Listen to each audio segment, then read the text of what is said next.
Shalom, shalom, Israel, shalom. It's Brother Raya. I want to give all honor and glory to the Most High God, Yahweh, by Hashem Mashiach, Malak Yahushua.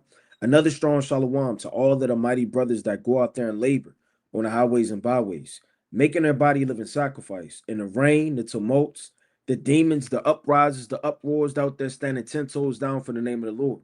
Another strong shalom to all of the mighty brothers that are not out there as of yet, but building themselves up, reading, praying, fasting, doing everything they could do to put themselves in a position to shake the hand to wake up the hopeful elect. Another strong shalom to all of the mighty Akwaf in this thing. Sincerely reverencing the husbands, being teachers of good things to the children at home, being quiet, shamefaced, submissive, loving, steadfast, cooking, sewing, cleaning, doing all of the righteous acts of our foremothers on fire for the Lord. Another strong shalom to all of the mighty Akwaf that are not married as of yet, building themselves up, reading, praying, fasting, being shamefaced, loving, and submissive, doing everything they could do for the ministry. Another strong shalom to all of the mighty children in this thing, right? Abstaining from all lust, concupiscence, and peer pressure, standing 10 toes down for the name of the Lord. And last but not least, another strong shalom to the 12 tribes scattered abroad, reading, praying, fasting, magnifying the Most High and his beloved son, Yahushua. Right, this is going to be a breakdown on Israel being in a state of an emergency. If you don't know, all hell was breaking loose in Israel, man. Right? We're not living in the days of the days of Joshua. We're not living in the days of Ruth. Where we're living in the end of the world. And as soon as brothers continue to keep watch, hit that refresh button and stay alert, the more fervent your spirit could be to look for hope, man. Right? I'm about to share my screen. Right? Most High willing. Okay, Con, all praise to the Most High. Right? As more fervent you are, right, the more you can have something to look forward to, man. But the more you're relaxed, watching TV, your mind is in his world, your mind is on your woman, right? Your mind is on accolades, your mind is on earthly religion, your mind is just occupied in vanity and madness. The more this truth isn't going to be fervent for your spirit. It's going to eventually die down. You're going to say, I went through that phase. You know what? I'm not on fire like I used to be. Right? These things are going to slowly withdraw you and pull you out of the truth. It's the book of Isaiah, chapter 21, and verse number 6. It says, For thus have the Lord said unto me, Go, set a watchman, let him declare what he seeth. Right? The ancient watchmen are back on the earth, man. This spirit of sitting in a high tower, watching for hours on end, is back on the earth, man. Yeah, they did it on a physical level. They physically watched the city, had multiple watches, and they watched to see if an enemy would besiege the town and the city. Like that ancient spirit spiritually is back on the earth, man. You know, brothers are looking on social media, brothers are in the news, brothers are in the scriptures, brothers are in every avenue of whistleblowers and things so that they can stay fervent to know what's seal, prophecy, and what's to come upon the earth. It said this, and he saw a chariot with a couple of horsemen, and set a chariot of asses and a chariot of camels, and he hearkened diligently with much heed. And he cried, A lion, my lord, I stand continually upon the watchtower. And it has to be your spirit. Your spirit can't be a flickering fire, a flickering flame, huh? No, who's going to rise up, right, against the evildoers? Who's going to be the ambassador of Yahweh Shah? Who's going to stand up for righteousness, man?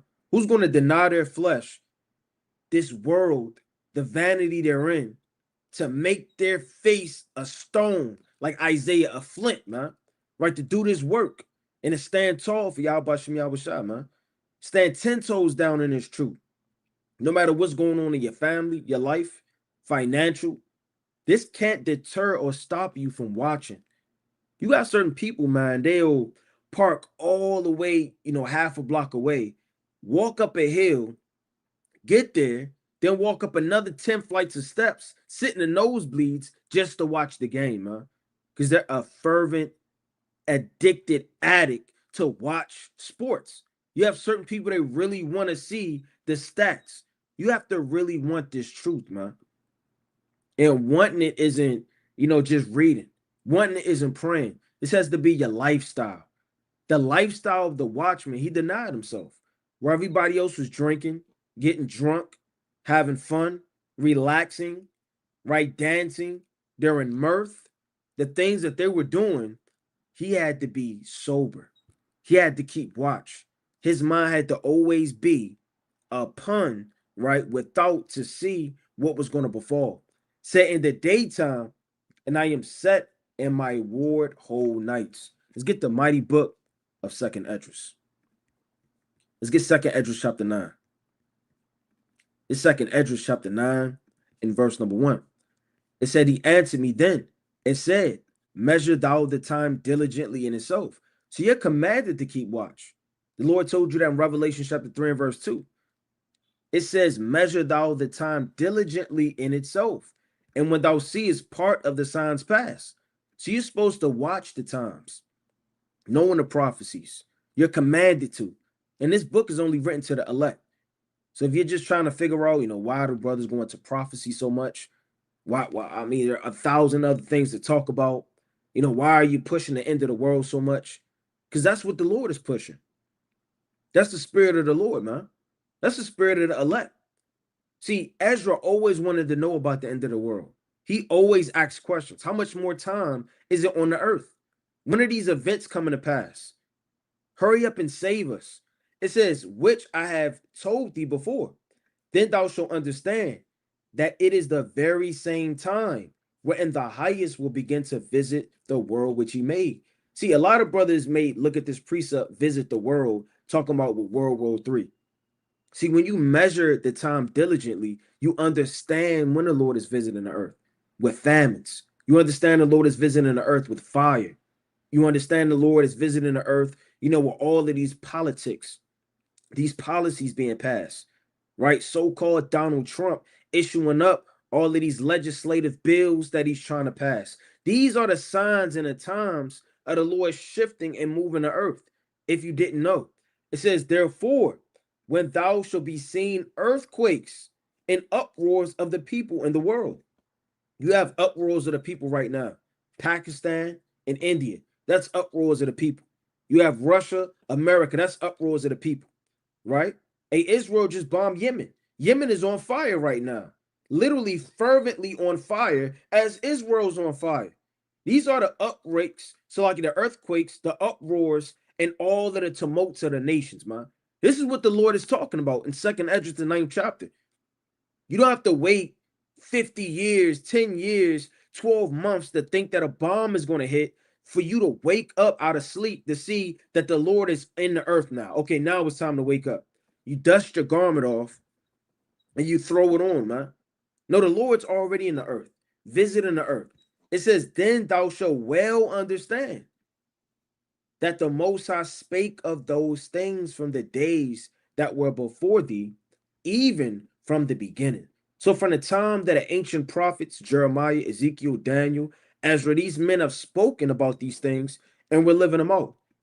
You have a first-class ticket, front row seats to see the end of the world, man. And a lot of brothers ain't even going to show up. A lot of brothers don't care to see this movie. A lot of brothers are in some other movie, man, watching some other film, right? Some brother got lost in the hallway. But then you got the elect, man, front row tickets, eyes wide open, watching everything unroll. It's the book of Second Esdras, chapter 4, and I want to start at verse 45.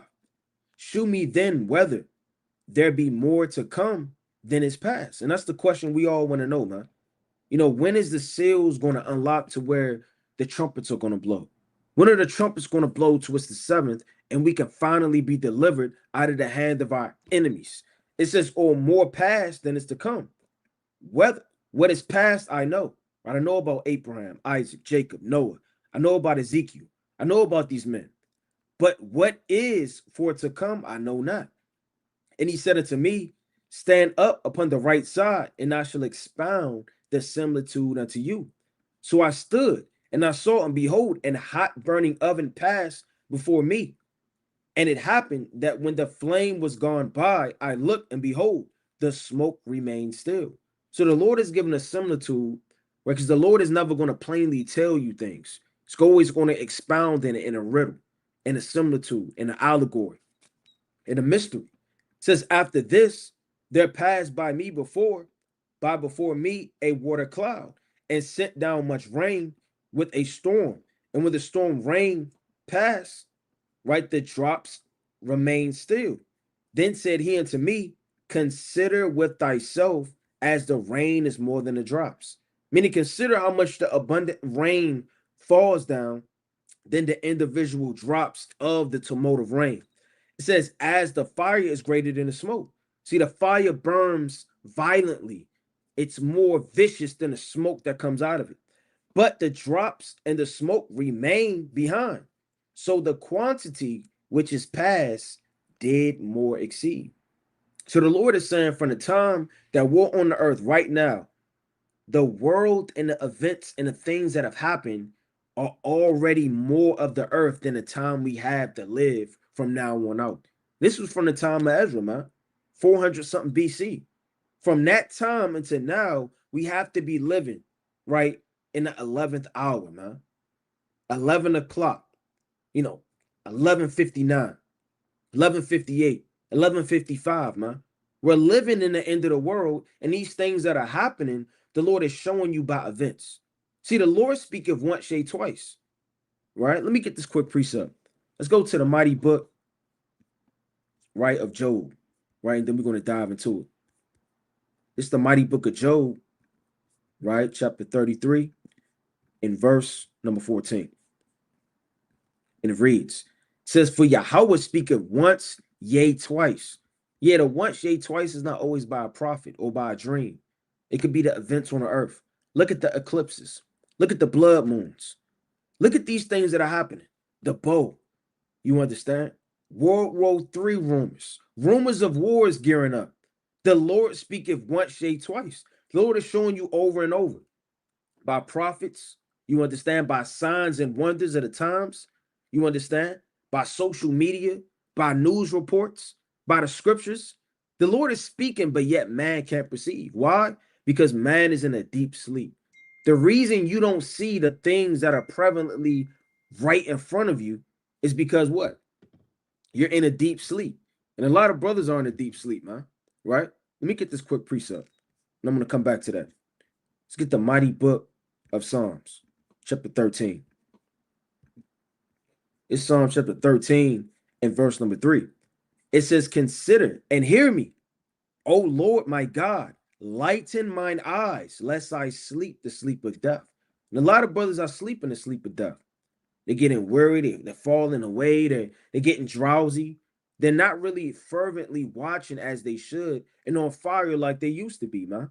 Remember that first love.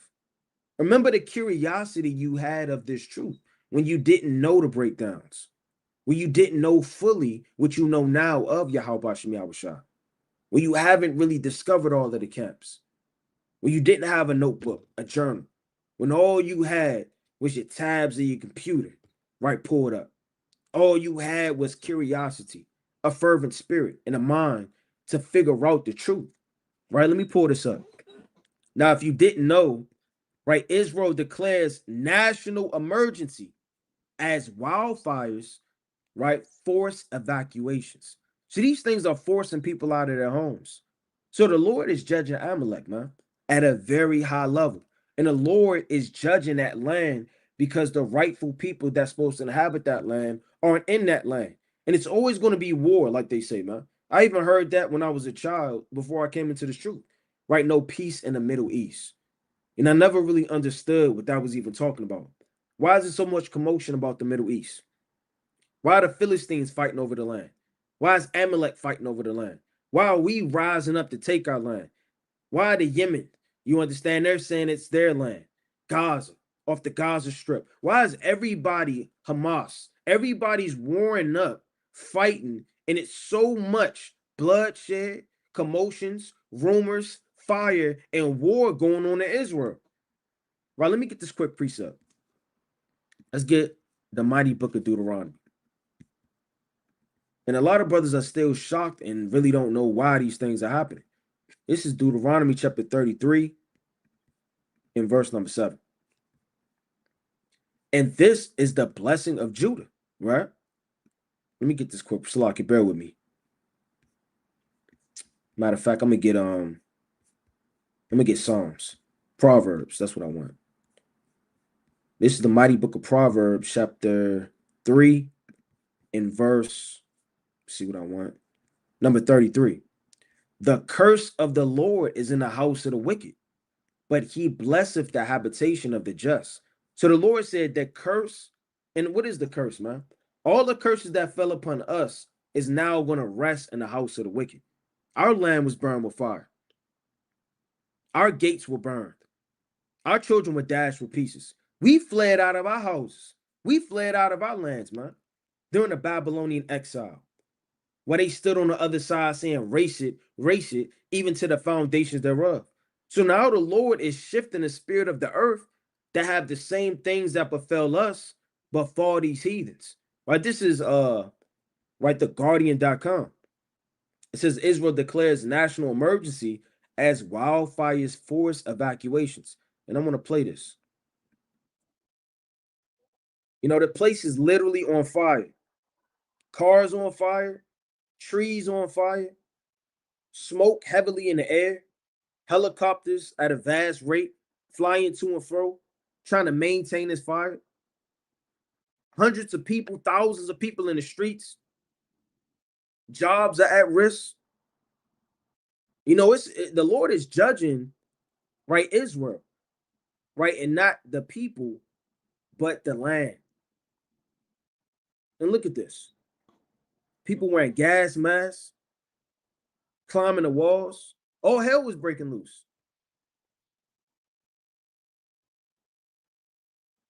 I thought if the so-called Jewish man was supposed to be in that land, it's supposed to be peaceful, according to Ezekiel chapter 36, man. According to the precepts in the Bible of war ceasing, right in the book of Psalms chapter 46, Micah the fourth chapter, Isaiah the second chapter. Many precepts of peace and the Lord breaking the bow and the steel and iron and there being peace in that land. But there's no peace in that land. It's just getting started. Right, let me get this quick precept. Let's go to the mighty book of Sirach. It's the mighty book of Sirach, chapter 39. And I want to start at verse number 28. Right? And it reads, it says, there be spirits that are created for vengeance, which in their fury lay on sore strokes. In the time of destruction, they pour out their force and appease the wrath of him that made them. So the Lord said, there be spirits that are physically created just to afflict pain, like fire, like people drowning, people getting bit by snakes, people getting locked up, you understand, and spirits upon man to beat you unconscious, right? Pestilence, diseases, famines. These things were created, right, which are angels sent down to smite the land with plagues, man. Corrupt wild beasts, stir the elements in the mind of these kings and these elites and these princes and nobles for war. The Lord said, fire and hail and famine and death, all these were created for vengeance. So what does the Lord have in Israel right now? He has vengeance. Vengeance of Yahweh is resting in Israel. And it's not anything anybody could do about it. The helicopters can't bring enough water. Doesn't matter how much they falsely pray, right, to the so-called white God. It's nothing that they can do to stop the smoke that's inhaling the lungs of many children that are dying and dropping dead in the streets. There's nothing that could save the wrath of Yahweh, man. And the Lord is the king of terrors. Look at this. And this is just the beginning. This is just the beginning. You already have Israel in war. You already have them going against Yemen, going against Hamas, right? Going against Gaza. Yet the Lord pours more fury and more fire and more vengeance to set the whole place on fire to where Israel is literally declaring a state of emergency. Let me pull this up. This is the greatest wildfire in decades. West Jerusalem. Look at this.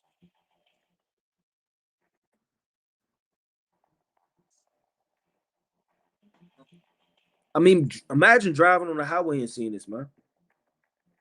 You can't call the police because the police are fleeing. Police are running. Look at that. 90% of the trees are gone.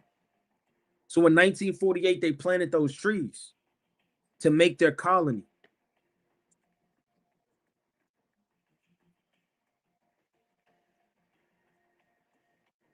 And that place is a rightful desert in the south of Israel. So that's spiritual that the Lord has it burning. You can read about that in Zechariah, the 6th chapter, where he sent a spirit toward the south. Right, let me get that real fast. That's making me think of Zechariah, the 6th chapter. And that's literally where that fire is. Right, let me get that real fast. Let's get the mighty book of Zechariah, the 6th chapter. This is Zechariah chapter 6, and I want to start at verse number 6, right? I'm going to start at 5. And the angel answered and said unto me, these are the four spirits of the heavens. And that's not literally four spirits, four being complete. And these are multiple spirits, right, sent out throughout the earth, which go forth from standing before the Lord, right, of all the earth. The black horse, which represents famine, which represents to smite the land with plagues to where you don't have crops. And it's fitting of the fire burning the grass, burning the trees. So now you don't have vegetation. Now you don't have fruit. The black horse, which are therein, goeth forth into the north country, right into Babylon. And the white goeth forth after them. And the grizzle goeth forth toward the south. See, the grizzle represents a speckled spotted horse, which represents multiple spirits. On a spiritual level, multiple demons, famine, pestilence, death, fire, hail, vengeance. These are a grizzled speckled horse that go forth the south country. When you look up the south country, right, that's talking about that area of the desert of Nevada, like that woman just went into. So it's fitting through the spirit and the prophecies that the Lord is judging that land heavily and having all type of hail and fire to smoke all of the vegetation and grass. Look at this.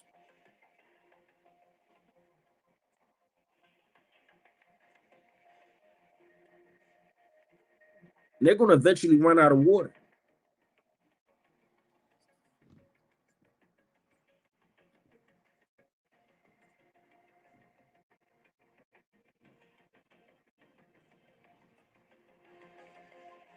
Environmentalists have accused Israel government of practicing greenwashing.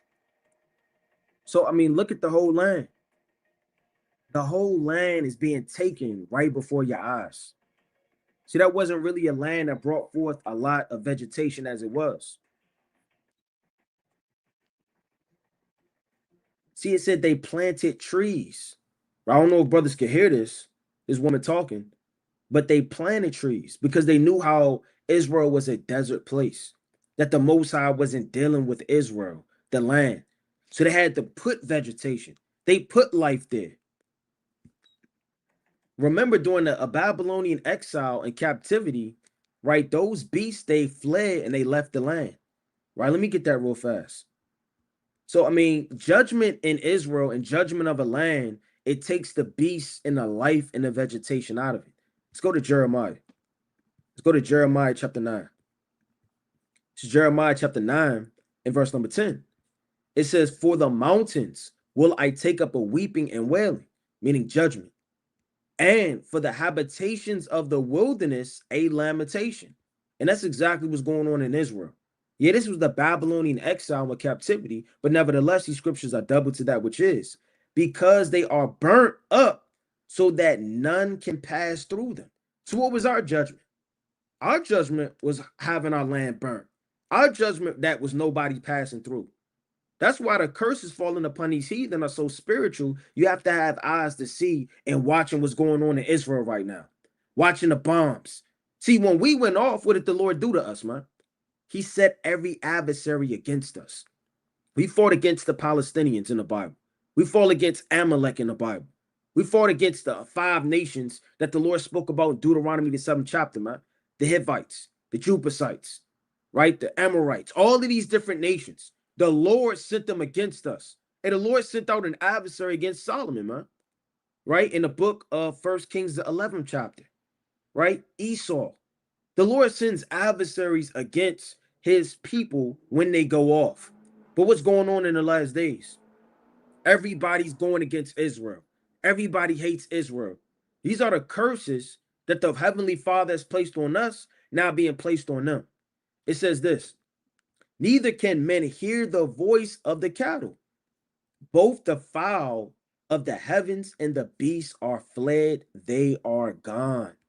And I will make Jerusalem heaps. And that's exactly what the Lord did, man. He making the heaps right now. It says hundreds of Palestinian villages are destroyed. Right? We're not going to keep, watching this through the spirit, but nevertheless, we got a lot I want to dive into. And the Lord is showing you. It says, I will make Jerusalem heaps and a den of dragons, and I will make the cities of Judah desolate without an inhabitants. And that's exactly what happened. See, what happens when the land gets burnt with fire? Wild beasts, they change their habitation. That's what any place. When the forests get burnt up, that's the natural place where these beasts and these creatures they dwell. So what's going to happen? What happened to us when you read the law? Let's go to the law. Let's go to Exodus chapter 23. Let's go to Exodus chapter 23. And I'm going to start at verse, right, number 29. But I'm going to start at 26. This whole thing is fire. There shall nothing cast their young, right, nor be barren in that land. The number of thy days will be fulfilled. So the Lord said, look, when you keep the commandments and I bring you into this land, right, nothing's going to be barren. You're going to have crops, land, honey, barley, wheat, oil, wine, right? It says, I will send the fear before thee and will destroy all the people to whom thou shalt come. And I will make all thine enemies turn their backs unto thee. Meaning what? Everyone's going to fear Israel. Turn their back, meaning they're not going to want to go to war and fight. And I will send hornets before thee, which shall drive out the Hivites, the Canaanite, right, and the Hivite, right, from before thee. This is the point. I will not drive them out before thee, right, in 1 year, lest the land become desolate. So the Lord said, look, I'm not going to drive everybody out in 1 year because the land will now be desolate. And what happens when the land becomes desolate? And the beasts of the field multiply against thee. So the Lord said, I'm not about to kill all of these Africans at one time. Because what happens if the Lord kill all the Africans at one time? All of the beasts start smelling the blood. All of the flies start coming out of nowhere, man. All of the maggots and the creatures. And it's going to be spirits that are going to be in that land. See, death is a part of blood and shed, and that brings death. That's why one of the plagues of ancient Egypt was flies, which is symbolic of the death that was brought and the spirit of death resting upon Egypt, man. The Lord said, look, I can't do it all because the beasts are going to multiply in the field against thee, right? And look at this,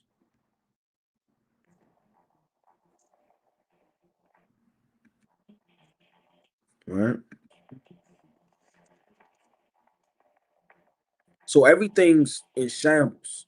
Like they said, everything's in shambles in Israel. All hell was breaking loose, man. Right? What's the connection between Israeli wildfires and green colonialism, man?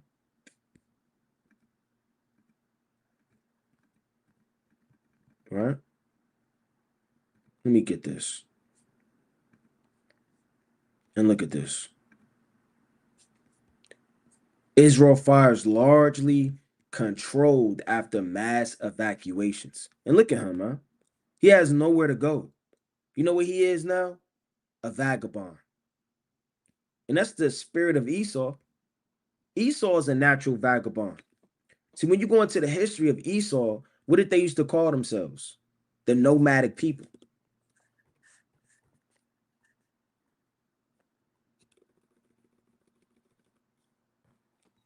Look, roaming about from place to place aimlessly, frequently, or without a fixed pattern of movement. And Esau is known as the nomadics, right? That was one of their names. You have something called you have the barbarian invasion, right? And you have these different, terms of Esau scattering and going into lands. He always didn't have a place to dwell, going all the back from the beginning of Cain and Abel, you know. And Cain, when he was expelled, has been having that nomadic spirit and state of mind through all the way from the beginning until now, entering into lands, being expelled out of them, being issued into the mountains, right? Barbarian invasions, right? I mean, these things are prevalent in his history. He has nowhere to go. Look at this. Fires that have raged large parts of central Israel since Wednesday have largely been extinguished, right? The county's fire and rescue authority says more than 150 teams have been battling the blaze. See, when you look at this spiritual, they're trying to put out the fire of Yahweh, and you can't do that, man. Last time I checked, the Lord is a consuming fire, and he will forever burn. And although you may quench seemingly this worldly fire, that's not stopping the vengeance that the Lord has set over that region until they are utterly consumed and wiped out of the portion. Why is this judgment coming against Israel? Let me get another quick precept. Let's go to the book of, matter of fact, I'm going to get this in a GNT, Ezekiel 35. This is Ezekiel 35 in the GNT. It says, you said that two nations, Judah and Israel, together with their lands belong to you. Who is talking? Esau. Esau saying this. It says God's punishment of Edom. What's Edom's mind? That land belongs unto them. The grass, the cattle, the blessings, the service of God, everything of that land belongs unto them. It says, and that you would possess them, even though I, the Lord, was their God. So I don't care if you're their God. You know what? I'm going to steal their inheritance, steal it back. I'm going to kill them. I'm going to possess their land. I'm going to take on their heritage. So then, as surely as I, the sovereign God, Lord, am living, I will pay you back for your anger. It says, I will pay you back. You think the paying back is going to be in 1,000 years from now, man? Just have to wait and wait and wait. You might as well put your arms like this and get on a pillow, man. And just continue to just watch forever. Like these things aren't going to come to pass. During the time of Ezekiel, you had men scoffing, saying, well, he speaketh of times afar off. Well, let me get this quick precept in Ezekiel. See, we're living in the times that these prophets prophesied about, man. It's a beautiful thing to see this. This is the book of Ezekiel, chapter 12, and verse 22. Son of man, what is thy proverb? Meaning, what is that saying that ye have in the land of Israel, saying the days are prolonged and every vision faileth? You don't have to wait to see what Ezekiel was talking about because we're actually going into it, man. So like what Isaiah was talking about, because we're going into it. Ezekiel was talking about because we're going into it, man. These things are alive on the earth. Let me go back to that. Let's go back to the book of Ezekiel, chapter 35. Pull that over here through the spirit. In verse number 11 again. So then, as surely as I, the sovereign Lord, am the living God, I will pay you back for your anger, your jealousy, and your hatred toward my people. So the Lord said he's in a spirit of paying them back, man. And paying them back isn't just going to be in the kingdom. You don't have to wait, God knows how long until the Most High comes to get that judgment. Tell them, therefore, thus saith the Lord God, I make this proverb to cease, and they shall no more use it as a proverb in Israel, but say unto them that days are at hand and the effect of every vision. See, the effect of every vision is now at hand. You're living in those days. You're living in the days of watching, living in the days of faith. You're living in the days of all hell breaking loose and World War III prevalently on the rise and beginning to happen as we speak, man. Right? It says Israeli ambulance, right, service said that at least 12 people have been treated for smoke inhalation, man. So, I mean, this smoke is getting in their lungs, but no fatalities have been reported. 17 firefighters were injured, according to Israeli broadcast Can. Authorities said hot and dry conditions with strong winds made controlling the fires more challenging, and a senior right official warned they could flare up again. Of course, they could flare up again. Guys, any given time, the Lord is going to judge Israel again. Now, let me get this quick precept. Let's prove that. Let's go to second Esdras. Let's show you the vengeance of the Lord is resting upon this land by fire. Let's go to second Esdras, chapter 15. And I'll start at verse number 21. It says, like as they do yet this day unto my chosen. What do they do this day unto my chosen? Rob, slain, unjust treatment, theft, right? All of these crimes are laid against, right, them, right, toward us. And what do, man? All we're doing is keeping the commandments. It says, like as they do yet this day unto my chosen, so will I do also and recompense their bosom. So what did they do when we were getting burned with fire? They said, race it, even through the foundation thereof. What spirit are we in now? The same exact spirit of race it, man. See, the Lord always, there's never an unjust balance with the Most High. You're not going to have the sun and not the moon, righteousness and not wickedness. You can't laugh, race it, right? Hundreds and hundreds and hundreds of years ago and think that that same thing wouldn't be meet unto you. It says, thus saith the Lord God, my right hand shall not spare the sinners, and my sword shall not cease over them that shed innocent blood upon the earth. The fire is gone forth from his wrath. So what's the wrath of the Lord? Fire, vengeance. See, the Lord's wrath in the early beginning was water. And the Lord destroyed all inhabitants of the earth through a flood. And that drowned people, man. Right? Children, babies, animals, creatures, right? The wellings, right? People looking up, they can't breathe. Their face bloated like Emmett Till, man, when he was thrown in the river. These things happen to all the ungodly on the other side of that flood, man. Because the Most High is not playing. The same is going to happen with fire. The Lord said the fire is gone forth, right, from his wrath and has consumed the foundations of the earth. And the sinners like the straw that is kindled, man. So who's the chief sinner of the earth? Matter of fact, who's the man of sin? Who's the murderous man? Who's the bloody man? Esau. And the Lord said, literally, and the sinners like the straw that is kindled, man. So if that fire is really going to get kindled, where is it going to start? At the chief house and synagogue of Satan, man. Amalek.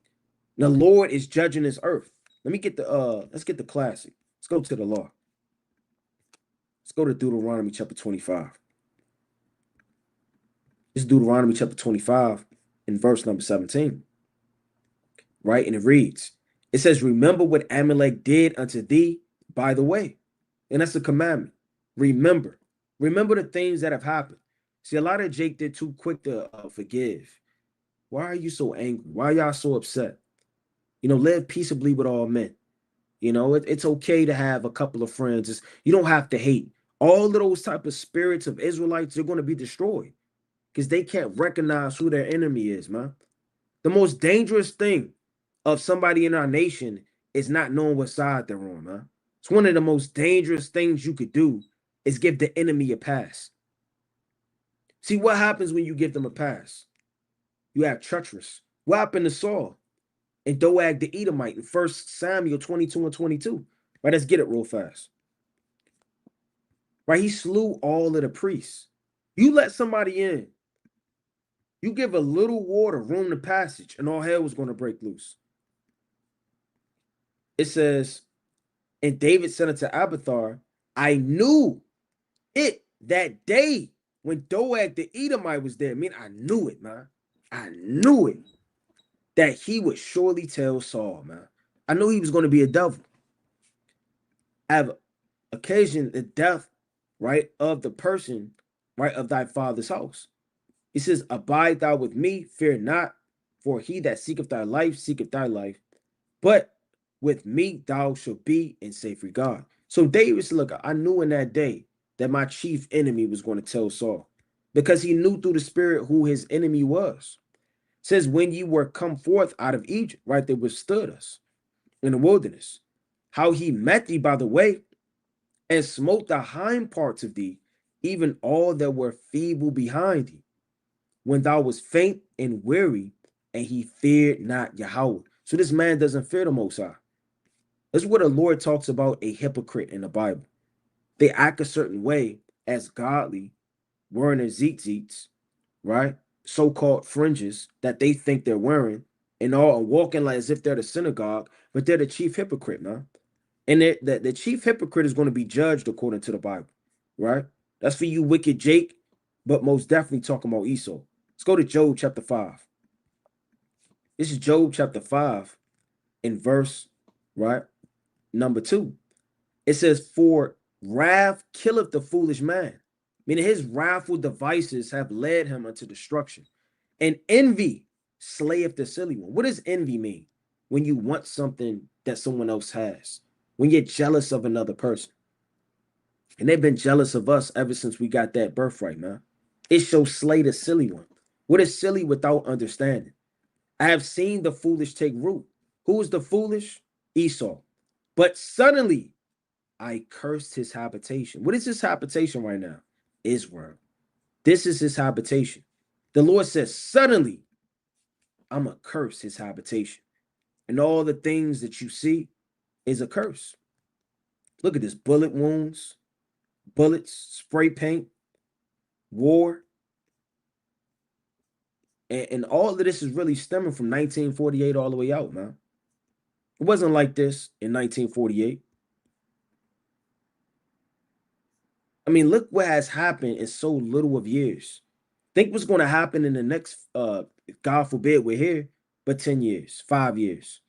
What is the earth going to look like? What is Israel going to look like? What is America going to look like, man? Again, this happened overnight. And just when you know, are relaxed, watching TV, cuddled up with your woman, cuddled up with that bottle, cuddled up with sin, it's going to hit you like a thief in the night, man. It says this: therefore it shall be, when the Lord thy God have given thee rest from all thy enemies round about, in the land which the Lord thy God have given thee for an inheritance to possess it, that thou shalt blot out the remembrance of Amalek from under the heaven. Thou shalt not forget it. And the Lord said, thou shalt not forget what he did unto thee when he was in the way. Right? Let me get Ezekiel chapter 20. Right? This is the book of Ezekiel chapter 20. And I want to get the mighty book of Ezekiel 20. And I want to start at verse 45. Now, this is talking about Israel, but chiefly in the spirit, it's talking about all the ungodly that are going to be burned with fire. It says, moreover, the word of the Lord came unto me, saying, son of man, set thy face toward the south. Again, what is the south? The south is the Nevat desert. It's really going into that part of Israel on that coast. You're actually going into the history, you know, and diving into it through the spirit, right? And I'm going to prove that real fast. Let's go to the mighty book of Judith, right? And it's good to know directions. It's good to know agricultural directions. When the Lord says north, when he says south, what do these things mean? Don't let these things just go over your head as you read. This is the book of Judith, chapter 2, and I'm going to start at 25. And he took the borders of Sicilia and killed all that resisted him, and came into the borders of Japheth, which were toward the south, over against Arabia. Right? So over against Arabia is toward that south, right?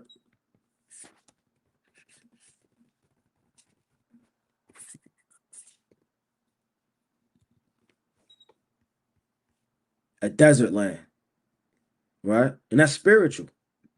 And the Lord said, and drop thy word toward the south, and prophesied against the force of the south.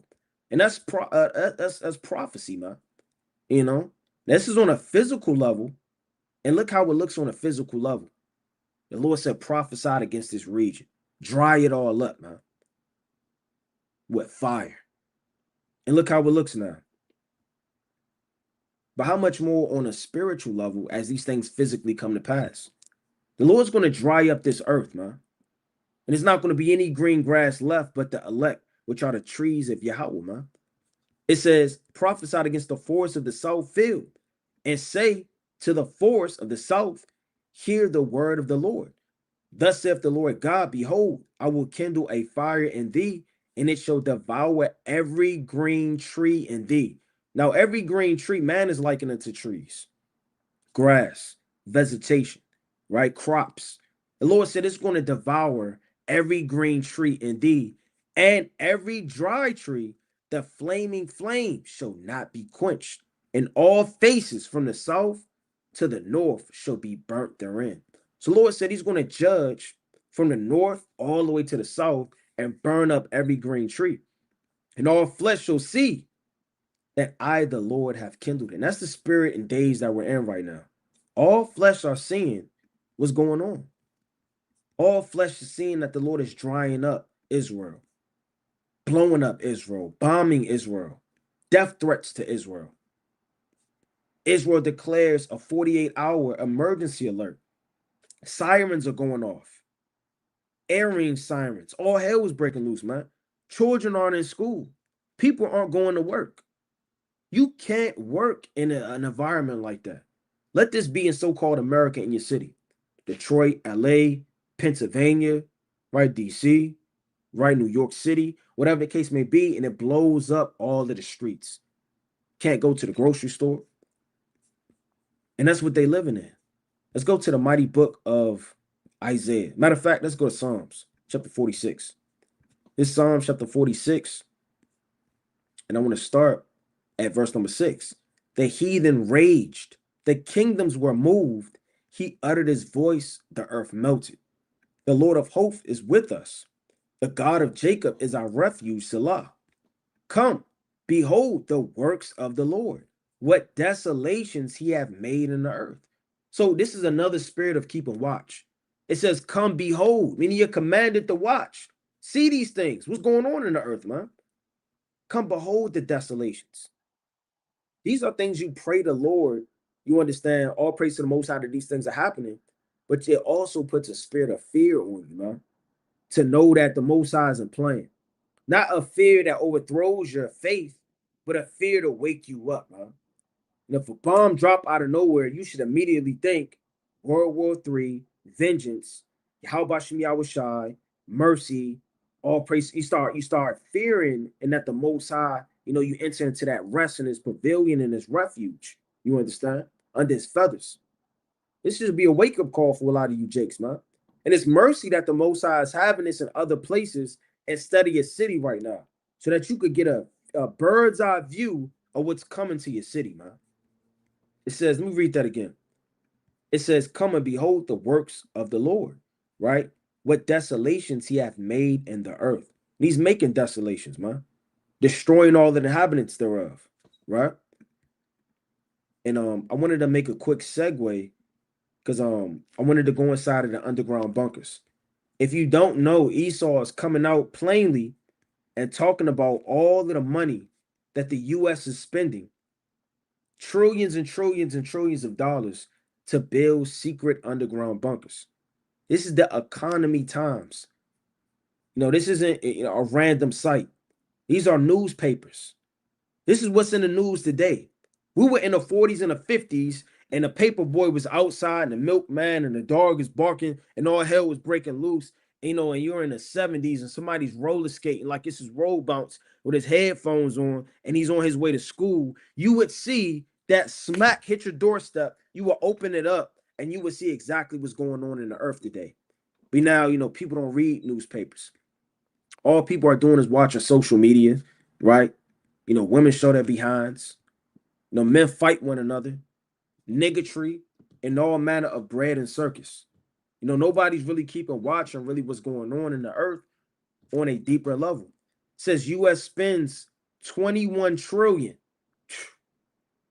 to build secret underground doomsday bunkers for elites, claims former official.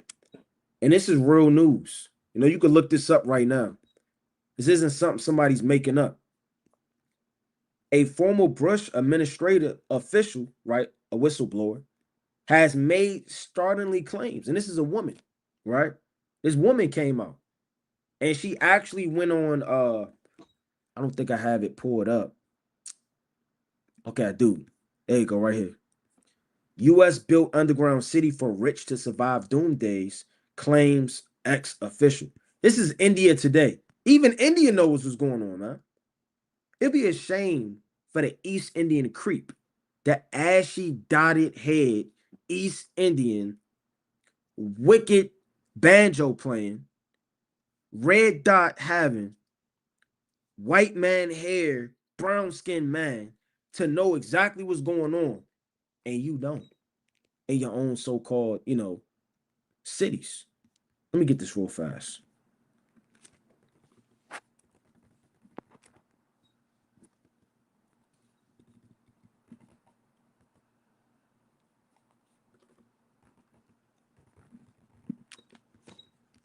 This man knows what's going on. Look at him. Just look at him. He knows what's going on. But a lot of brothers don't, man. Don't let Punjabi, right, with his unibrow and his white man hair, right, looking at God knows what, outdo you and watch him. And these demons on the left-hand side, they know a whole lot, right? Because they do research.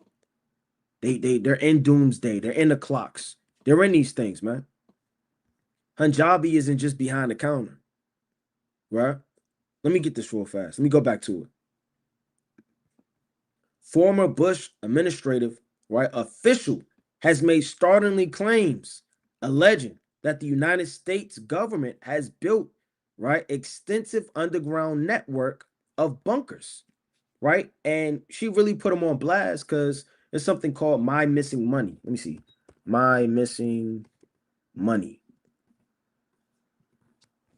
Well, you could actually, do some research on money that has went missing in the U.S. Treasury, government, jobs, and you can really look up your states.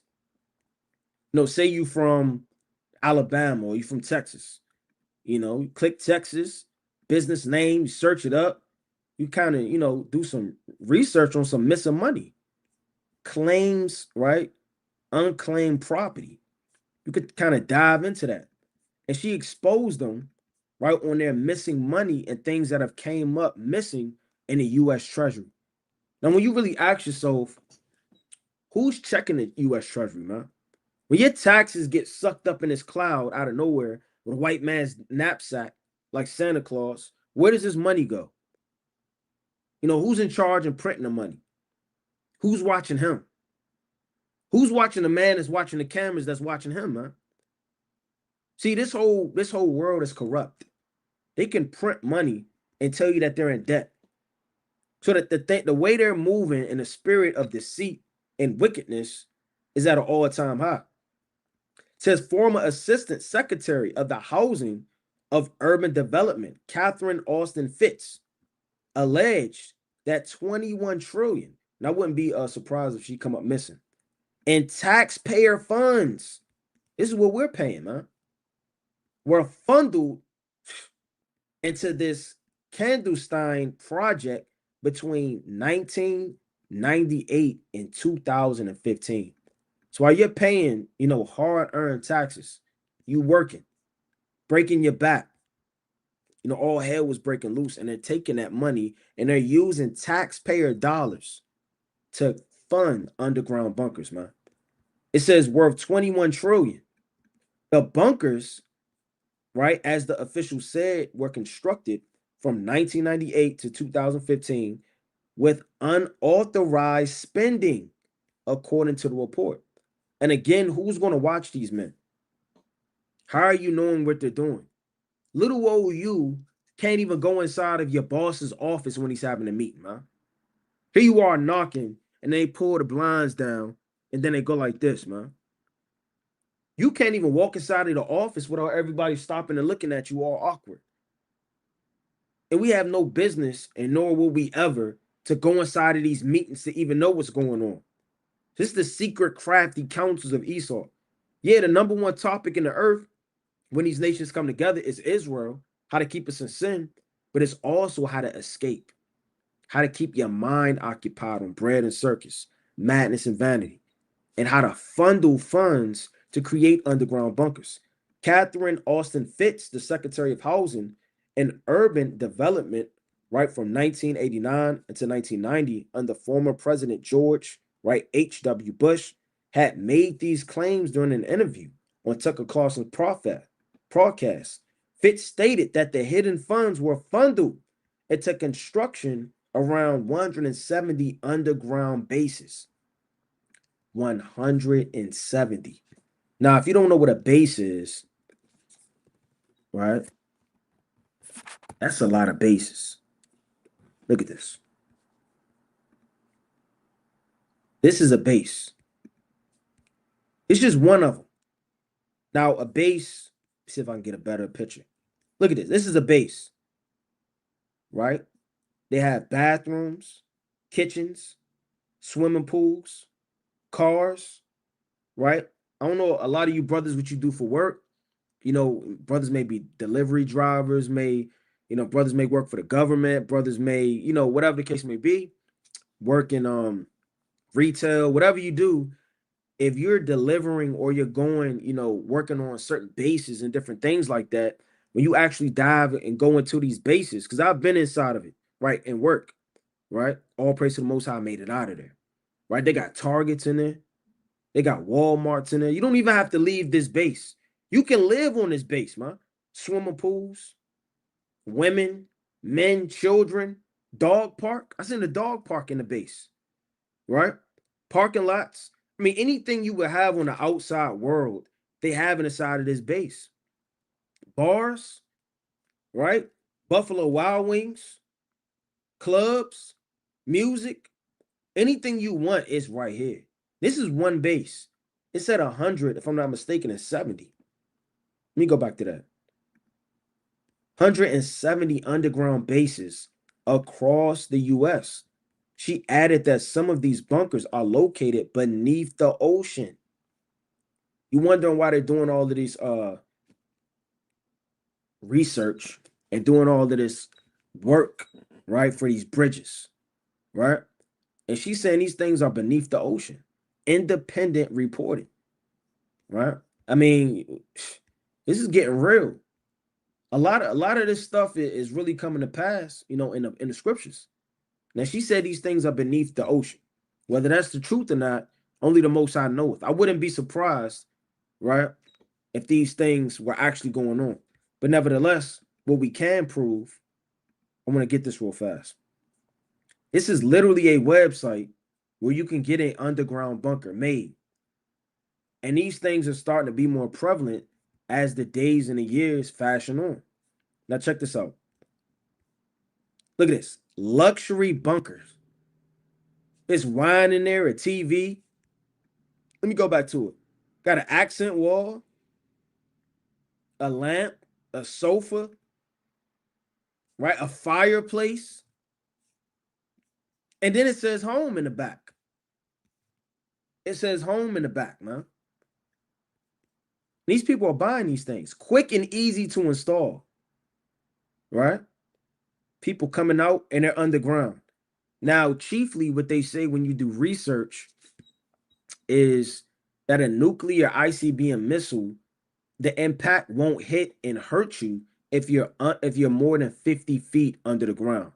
30 feet, okay, it'll save you from radioactive blasts. 20, a little bit of the ground, you're still going to feel it, you're still going to get hit. But they said to be safe, and this is their, projections, to be 50 feet and under. And look at these men. Under the floor storage, built-in water tanks, toilets. So they're preparing their mind for World War III. This is the inevitable. Heavy I-beam roof construction. Look at this. Built, beautiful, safe cylinders.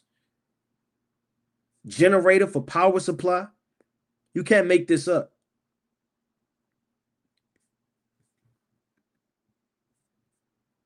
Look at this, bombshelters.com from 20,000. And when you actually go into this, right, look at this. They got prices, right? For how much money you want to spend. You got the different styles, right? Nardo safe, the doomsday safe. High quality shelters, modern interior and design. And Elon Musk has one of these. Rick Ross has one of these. Storage space, backyard bunkers, available for pre-order at $20,000. You know what people are going to do in the last days? They're going to throw away hope, faith, mercy, strength, and they're going to dive into their bank accounts, max out all their credit cards, and buy one of these things, man. Because they're fully stayed that Esau can help them, right? You're still moving in that evil spirit of ancient Egypt, Salakia of the Assyrian Empire, man, and the Babylonian Empire. Let me get this quick precept. Let's go to the mighty book of Isaiah. Right? It's the book of Isaiah, chapter 37. Right? And I want to start. I mean, this whole thing is fire. Right? I want to start at verse. I'm going to start at 6. And Isaiah said unto them, Thus saith ye, say unto your master, Thus saith the Lord, Be not afraid of the words that thou hast heard, wherewith the servant of the king of Assyria had blasphemed me. Right? And that could have put a spirit over the whole land. Everybody running for refuge, everybody leaning on other devices of nations, and everybody casting away the God of heaven, cleaving unto idols. It says, Behold, I will send a blast upon him, and he shall hear a rumor and return to his own land, and I will cause him to fall by the sword in his own land. So the Lord said, Look, I'm going to judge you, and don't be afraid of these things that are coming to pass. The Lord said the same thing in Isaiah, the 7th chapter, not to be afraid of Tiglath-Pileser III, right? The two smoking fire bands, but to stand strong and know that the Most High has you. It's the book of Isaiah, chapter 7, and I'm going to start at verse 4. It says, And say to him, Take heed and be quiet. Fear not, neither be faint-hearted for the two tails of these smoking fire bands. Meaning, don't let this thing overtake you, overthrow you. That's the same spirit we in now, man. The servants of the Lord, the precepts are telling you not to fear. There's no reason for you to sell all that you have, bow down, get scared, overthrow yourself. It says, For the fierce anger of risen in Syria and the son of Remelah. So the Lord is telling you not to be afraid, not to fear, all throughout the scriptures, right? Let me get this quick precept. Let's go to the mighty book of Psalms.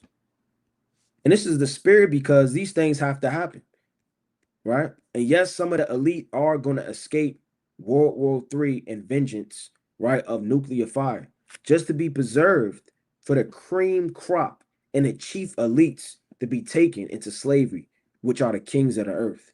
Let's go to the mighty book of Psalms, right, chapter 149. Right, before I get that, right, I want to pull this up. Right, look at this. All of this. Now it says, How deep does a nuclear bunker need to be? So you're trying to figure out how deep, does the bunker have to be, to protect you, so that you're not going to be destroyed in World War III and nuclear fire. It says this: when it comes to building a nuclear bunker, depth is critical. The simple answer is the deeper the better, but let's get into some real numbers, right? According to the Federal Emergency Management Agency, right, FEMA, a typical fallout shelter should be at least 10 feet underground. That's not going to do anything. 10 feet isn't going to do anything, man. Right? Right? Those people that play in those Olympics and they put that stick in the ground and then they leap 15 feet, man. That you might get knocked on your head. They put that stick in the ground. Those Africans, they walk on those stilts, right? You mess around and get hit on top of the head. That's not going to do very much to provide adequate protection from radiation, and blast waves.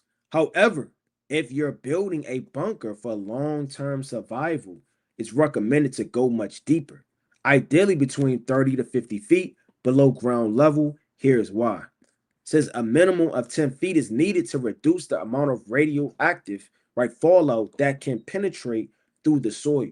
So radioactive is the blast of radiation. But radiation could break your bones. It's a wave, like a microwave, right? Literally. Those radioactive waves, they create heat, which warm up your food. It's not a physical fire. So the same way that radioactive heat, it still could burn flesh. It could melt flesh. Something to blast, right? You ever seen fire from a whiles away or drive past a burning fire? So like a burning car, a fire on the highway, you could feel that heat from afar off. How much more when that impact hits? At 20 to 25 feet, you'll start to get some decent protection. How do they know this? It must be some secluded area in the government where they're doing these tests. It has to be. They have to be taking up drones, dropping bombs in the middle of land that's secluded that nobody can enter or go around, which is, the area, whatever, right? And you can't even get remotely close to 10 miles to it, right? Of these different air bases where they're doing these experiments. That would be the only way that they would know these things. It says from blast waves and radiation, but it is around 30 to 40 feet where the real magic happens. This depth range provides sufficient shielding so that they're almost confident that no matter what goes on and those ICBM missiles hit, that it's sufficient enough to shield them, right? Both, right, gamma radiation and alpha particles, which are more potent than beta rays. The farther down you go, 50 plus feet, the better chances of surviving a nuclear explosion. This is because the soil acts as a natural shield, absorbing or scattering most of the radiation before it reaches you. Let's go to the book of Isaiah, right? Let's see what the Lord said. It's the book of Isaiah. And it has to be some of these elites again. So, like, I wanted to get Psalms. I want to get that first, right? That escape, right? It's biblical prophecy. It's the book of Psalms, chapter 49. And I want to start at verse, right? Number 5. Let the saints be joyful in glory. Glory means what you've obtained, you've conquered, you've overcame, you have gotten a glory in the matter. What's the glory? Being beamed up and not being oppressed anymore by your enemies. Let them sing aloud upon their beds. Right? A bed is a safe haven, right? A place of comfort. Let them sing aloud, right, upon their beds in peace, man. It says, let the high praises of Yahweh be in their mouth, right? Magnify the Most High by smiting the earth with plagues and judgment and redeeming the elect, and a two-edged sword in their hand, right? So when it says a two-edged sword in their hand, what do you do with a sword? You execute judgment, right? See, an ancient sword would either be used for execution, because David had his executioners, man, right? He had those men that followed and that were with him through the spirit to execute vengeance upon the heathen and punishments upon the people to bind their kings with chains. So who are the kings of the earth? It's not Dave at work, man. Right? It isn't this guy. This low level, gerbil faced dweeb, this demon, this no beard, no mustache, creep. Right? It's not talking about him. Right? Look at him. He's going to die to death. It's not talking about these low level Edomites. They're on a very, very low level. They're the two-time scum losers of the earth. Right? They're going to be burned with nuclear fire. Right? Brad is going to be burned with nuclear fire. Right? Steve is going to be burned with nuclear fire. He might die on his bike yelling out, screaming, "We're on the highway to hell." He's going to be burned with fire.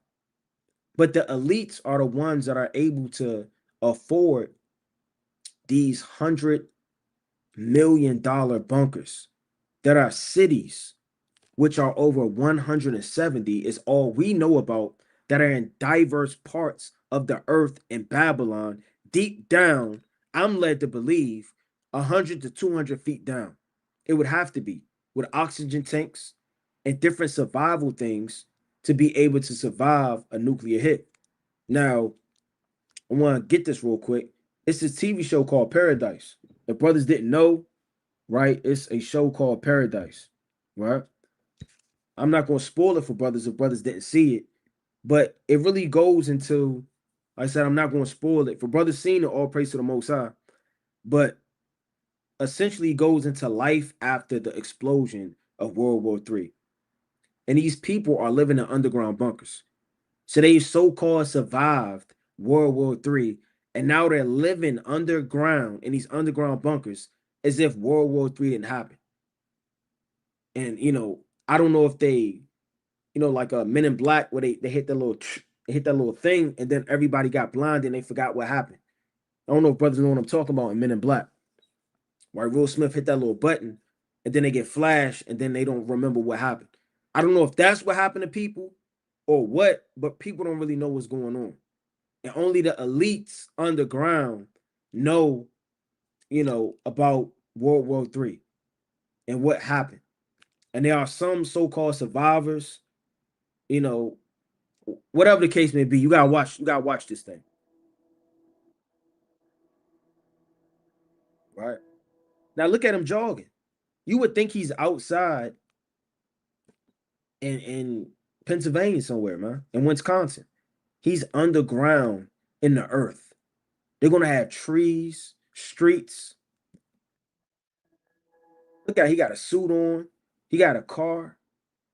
I mean, again, you would think that this isn't underground. Now, this is the president. Like I said, I'm not gonna give away the thing. This is the president. The president's underground. Everybody's underground. This is a bunker.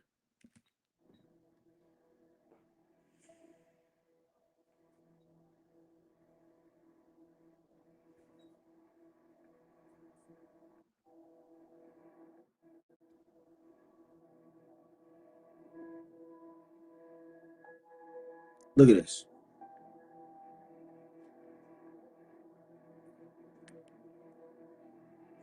This man, some type of agent or something.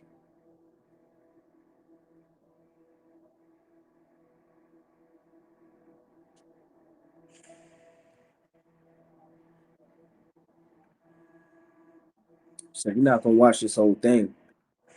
But all hell start breaking loose.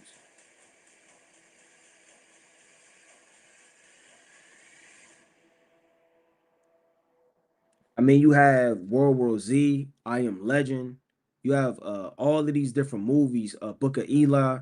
You have this new TV show on Hulu called Paradise. There are a lot of spirits in the earth, right? Even worldly spirits showing you and telling you that you're living in the end of the world, and that these bombs and these bunkers and these things are prevalent. It says, how far underground do you have to be to survive a nuclear bomb? The farther down you go, 50 plus feet, the better your chances of surviving a nuclear explosion. This is because the soil acts as a natural shield, absorbing or scattering most of the radiation before it reaches you.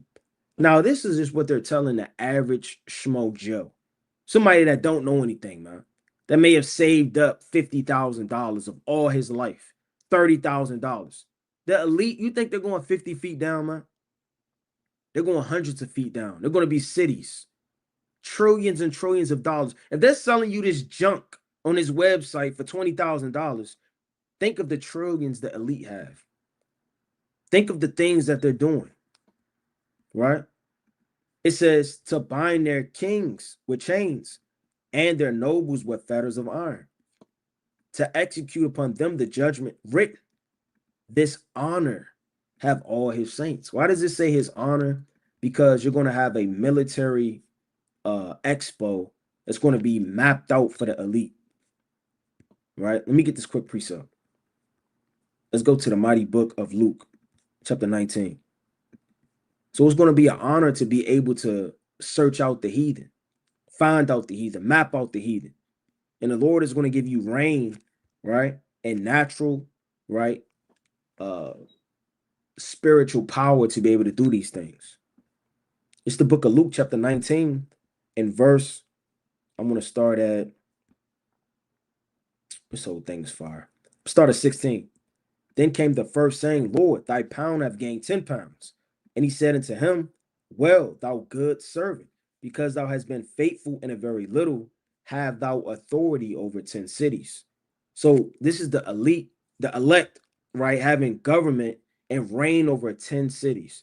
These 10 cities aren't necessarily 10 physical cities, right? 10 is a number of completion. And they're going to have reign over all these parts of the earth. Now, if the Lord gave, this man, let's say 10 cities, 25 cities, a city is really small compared to all the uttermost parts of the earth. Within Maryland alone, you have multiple cities, and Maryland isn't even that big, right? When you're looking at it upon North American map, right? But if you have 10 cities, you're going to have to be able to find these heathen that are in these underground bunkers. We don't have senses like animals, or when we can't smell them. They're gonna have to at least be 50 to 100 feet down. How would we find them if we don't have spiritual power, man? God knows how we're gonna do it. You don't want to lean on your own understanding, but you would have to dig out the earth. You would have to be able to pull them out, like it says in Isaiah, right, 24. Right, I'm gonna get that next. It says, and the second came, saying, Lord, thy pound have gained 5 pounds. And he said, likewise to him, be thou over 5 cities. So these are the elect. Because if you can rule a city, that must mean you know the law, you're in order. You have the spirit to be able to govern cities, right? You have a mind of the Lord. Let me get this quick precept in Isaiah. This is Isaiah chapter 20, 24. And I want to start, right? This whole thing is fire. At verse number 20. It says the earth the earth shall rail to and fro like a drunkard, right? Right, through bombs, through judgments, right? Through vengeance, and shall be removed like a cottage, right? Place to place. And the transgression thereof shall be heavy upon it, and it shall fall and not rise again. Right? Meaning what? The foundation that is laid upon the streets, the things is built, the architectural work, the cities, all these things are going to be shaken. Like the Lord said, they shall build, but I will throw down. So the Lord's going to throw down everything built that's established, that's lasting, and it's not going to rise again. Not that the earth won't last or the foundation thereof, but the things that's sitting upon the earth. It says, and it shall come to pass in that day that the Lord shall punish the hosts of the high ones. Who are the high ones? The elites, the kings, the princes that are on high, and the kings of the earth, right, upon the earth.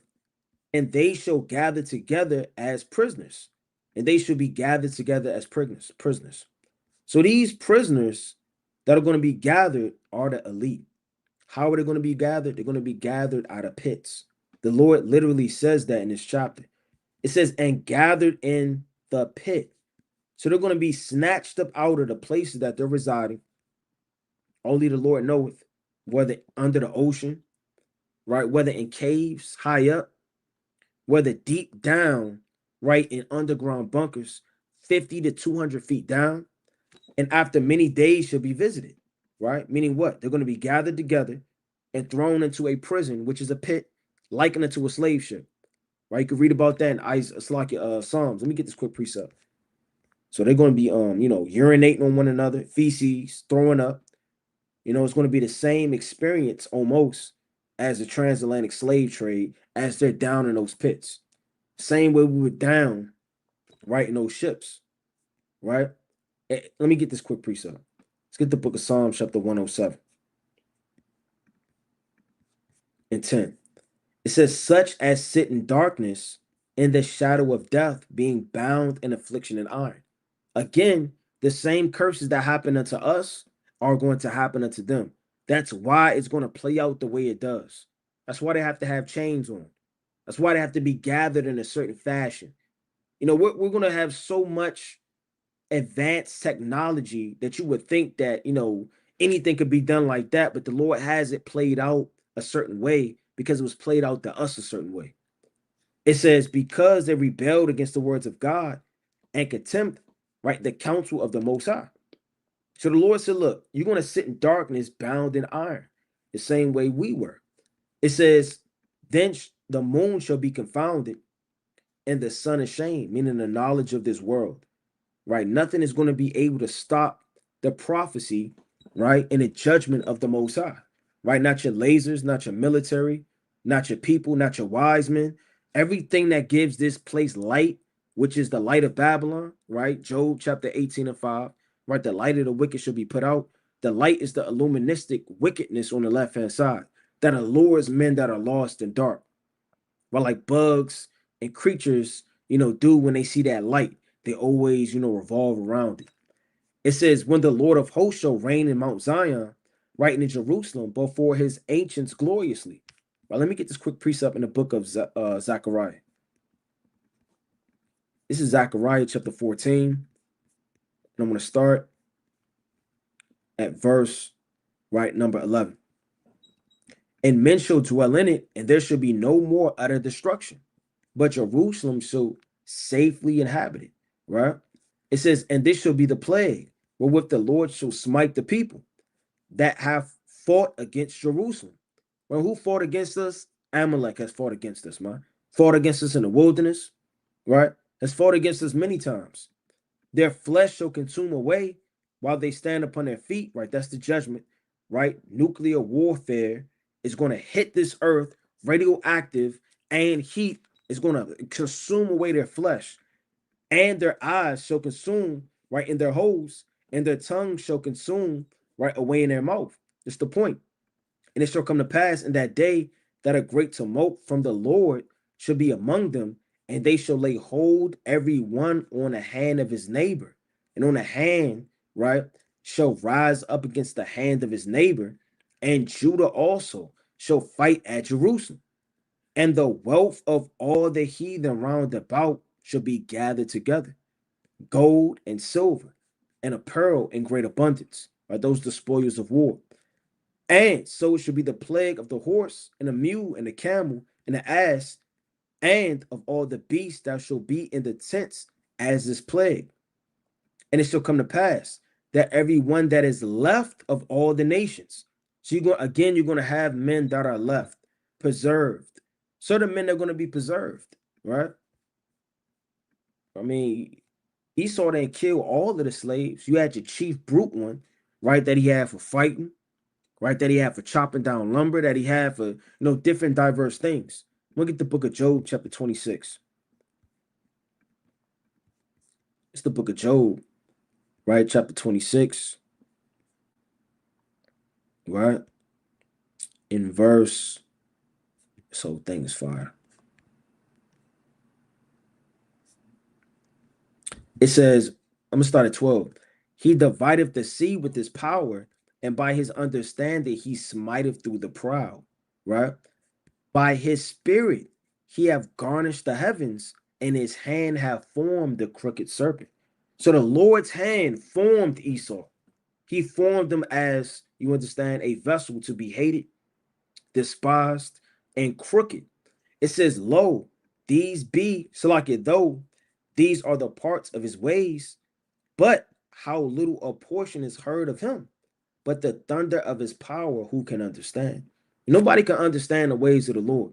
See, the Lord formed the crooked serpent is going to preserve part of the remnant of the high ones and the elect of Esau on the left-hand side to be consumed, which came against Jerusalem, shall even go up year to year to worship the King of the Lord of hosts and to keep the Feast of Tabernacles, right? And that's the spirit. When Joshua took down the kings of the earth, did he just want the peasants? No, he wanted those kings, man. Well, let me get this quick precept in Joshua. That's always an honor anciently to take down the kings. It's the book of Joshua, right? Chapter, I mean, this whole thing is fire. Chapter 10, and I'm going to start at verse 24. And it came to pass when they brought out those kings unto Joshua, that Joshua called for all the men of Israel. Now, all the men of Israel don't have the honor of putting their foot in their foot on the necks of these kings, man. Only the captains, only the elite out of Israel. So this is spiritual. The kings were taken, the rest were killed. It says, and said unto the captains, right, of the men of war, which went with him, come near and put your feet on the necks of these kings. And they came near and put their feet upon the necks of them. And Joshua said unto them, fear not, nor be dismayed, be strong and of good courage. For this shall the Lord do to all your enemies against whom ye fight.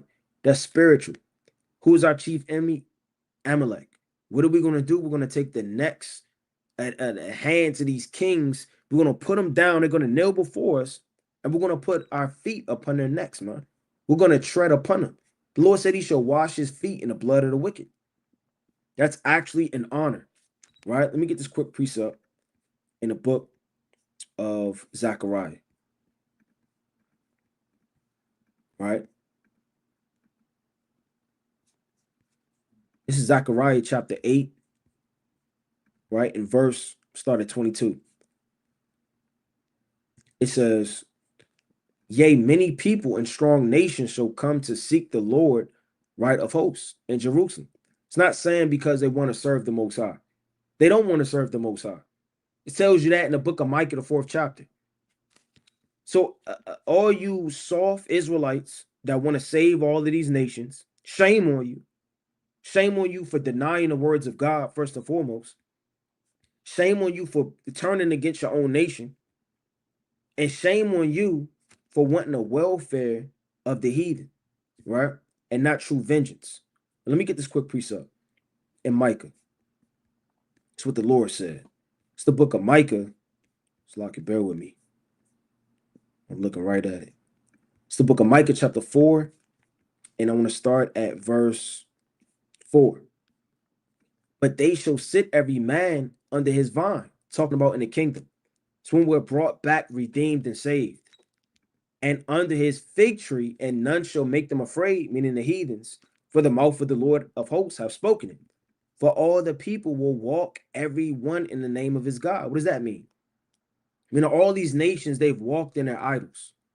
They've stood true to Shiva, Brahma, Caesar Borgias, the scientists, Hollywood, right? All of their kings and their wizards, their warlocks, their witches, they've stayed true and have not denied any of the things that they believe in. And they will into the kingdom. It says, for all people will walk every one in the name of his God. Meaning they don't depart from their gods like we depart from our God, man. Right? Shiva, Brahma, the East Indian still has that ancient idol that they still cleave to. So-called white man's ancient idol of gold, he still cleaves to in covetousness, right? The Japhites, right? The god of the water and the sand and fire and the totem poles, they still cleave to their idols. We're the only one that have left our God. So for all people will walk everyone in the name of his God. And we will walk in the name of the Lord our God forever and ever. So saying in the kingdom, we're going to turn back to the Lord and walk in him forever and ever, even though we've turned and haven't for generations. So when it says in Zechariah the 8th chapter, yea, many people and strong nations shall come to seek the Lord, right, of hosts in Jerusalem, because they're going to be forced to. Isaiah 66, right? Zechariah 14, because Isaiah 60. It's going to be a judgment for those that don't walk and keep the commandments. To pray, right, but for the Lord, right? Ask for mercy and compassion to not be destroyed. It says, thus, and pray doesn't always mean Yahweh Shemi Awashai, I say amen. Right? The Lord said, I pray thee, you know, this, or I pray thee that. I mean, I pardon thee, I excuse of thee. It says, thus saith the Lord of hosts, in those days it shall come to pass that 10 men shall take hold out of all languages of the nations, even shall take hold of the skirt of him that is a Jew, saying, we will go with you, for we have heard that God is with you. And we have heard that the Most High is with you, man, in everything that you've done. Right? You're the Son of God. And that ancient fear is going to really rest upon these nations in the kingdom. And they're gonna be afraid of you like they were in the ancient time. How afraid were these nations of you, 3,000 years ago, 4,000 years ago? Let's go to Joshua chapter 23 and 11. Right? I'm gonna start at 10. One man of you shall chase 1,000. That's what the Lord said. Why? Because they're gonna understand that you're the Son of God, the power you possess. You're going to be resurrected in the image of Yahweh Shai, in the likeness of glory. You're going to be joint heirs with Yahweh Shai. Meaning all of the benefits and the things that Yahweh Shai, you understand, and ruling power has, is going to be delegated unto you as the elect. Let me get Romans chapter 8 in verse, right? 19. I'm going to start at 17. And if children, then heirs, heirs of God, and joint heirs with Yahweh Shai. So you're going to be a joint heir with Yahweh Shai. That's like watching a football team for TV all these years, and you finally get to join that team, man. Been watching the Baltimore Ravens forever. You've been watching the Kansas City Chiefs. Whatever team you like, or you watch the Eagles, you've been watching them forever. But out of nowhere, you want a team. And you're not on the bench. You on the field and you playing. We done read about Abraham, Isaac, Jacob, Noah, Ezekiel, Daniel. We done read about these men.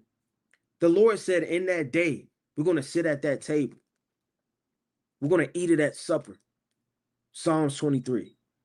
Matthew, the 8th chapter, verse 11 all the way down. Right? The book of Matthew, chapter 22. Psalms, Proverbs, chapter 9 and verse 1. Wisdom, that table. We're going to sit down and eat of all of the promises and the things that the Lord have ordained from old. We're going to watch it come to pass. Even so, right, we suffer with him, right, that we may also glorify together.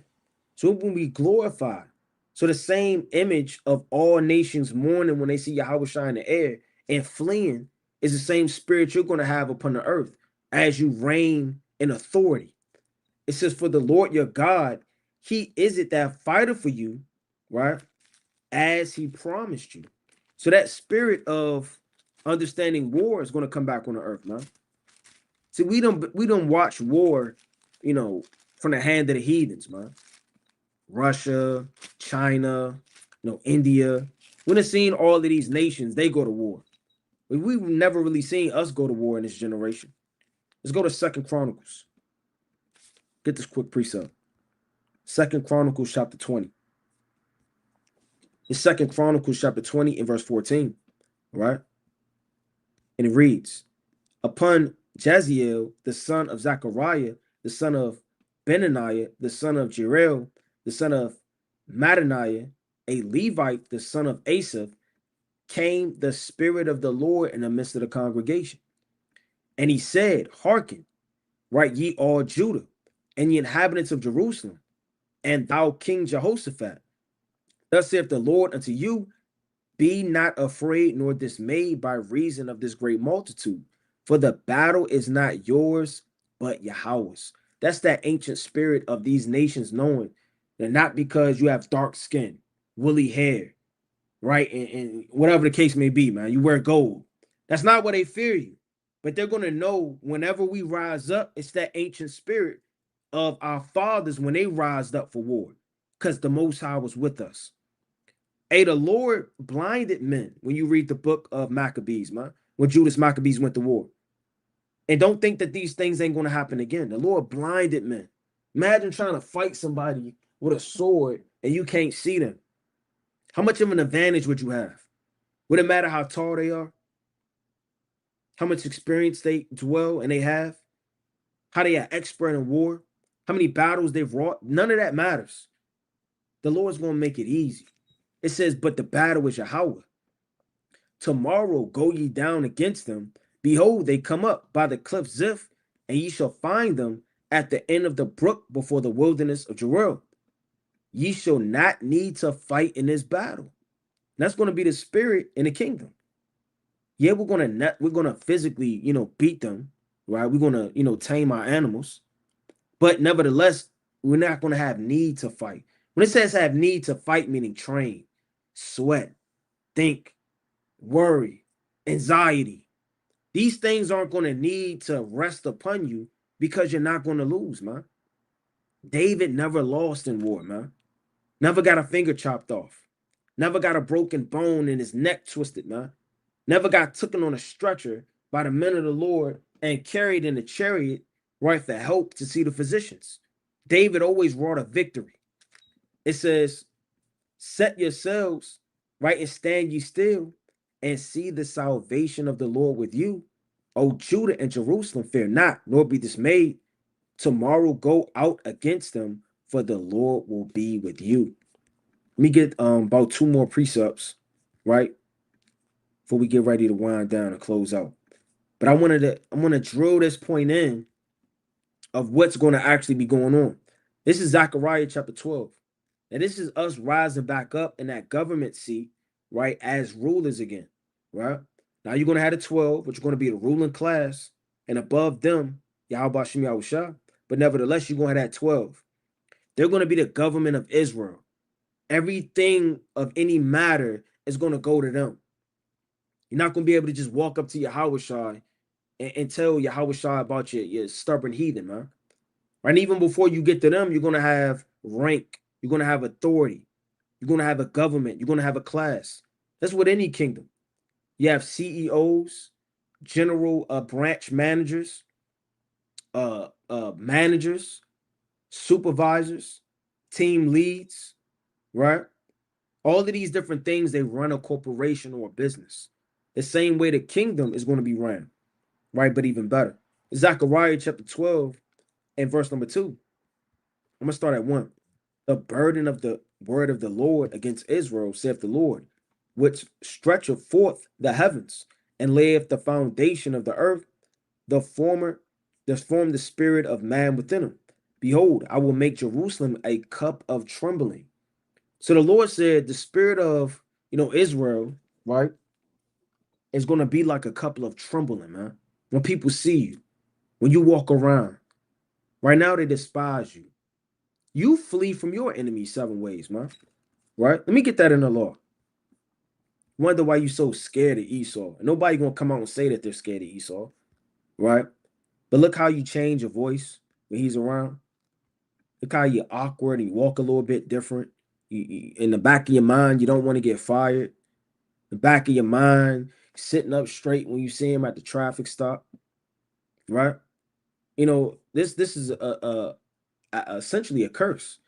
The Lord shall cause thy enemies to rise up right against thee to be smitten before thy face, right? Thou shalt come out against thee 1 way and flee before these 7 ways. This is the blessing. They supposed to be scared of you. They're supposed to fear you. You're not supposed to fear them. Again, the curses are going to be reversed in the kingdom. Again, that's why the fire is breaking out. That's why all of the heathen is getting dismayed.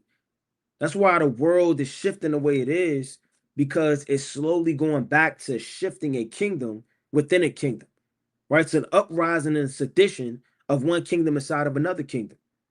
And we're coming back into power, right? And the Lord is telling you that plain upon tables. I don't want to get this quick precept. Right, this is the book of Deuteronomy, right? Chapter 28. And I want to start at, this whole thing is fire. I'm going to start at 62. And ye shall be left few in number, whereas ye were the stars of heaven for multitude, because thou wouldest not obey the voice of the Lord thy God. So we're going to be left few in number. We're going to be scared. We're going to be shaken. Right? Man is going to be fleeing. All hell was going to be breaking loose. But that spirit again is going to rest right upon the heathens. Right? Let me get that quick precept. It says, behold, I will make Jerusalem a cup of trembling. One more precept in Joshua chapter 5. When the Lord was with us coming out of the wilderness, and when the Lord's hand was with us in war for the conquest of Joshua, like the scholars call it, right? Everybody was scared of us. Joshua chapter 5 and verse 1. And it came to pass when the kings of the Amorites were on the other side of Jordan westward, and all the kings of the Canaanites, which were by the sea, heard that the Lord had dried up the waters of Jordan before the children of Israel, until we passed over, that their heart melted. Neither was their spirit in them anymore because of the children of Israel. Their heart beat it out of their chest, man. So in the last days, the same thing is going to happen again, right? That's Wisdom of Solomon, the 5th chapter, right? Then shall the righteous man stand in great boldness against such that have afflicted him, paraphrasing greatly, and to all the people round about, when they shall be in a siege both against Judah, right, and against Jerusalem. And in that day I will make Jerusalem a burdensome stone for all people, and all that burden themselves with it shall be cut in pieces. Although all the people of the earth be gathered together against it, right, meaning tumult to rise, right, multitudes in the valley of decision. No matter how many nations and demons rise up against us, they're not going to prosper.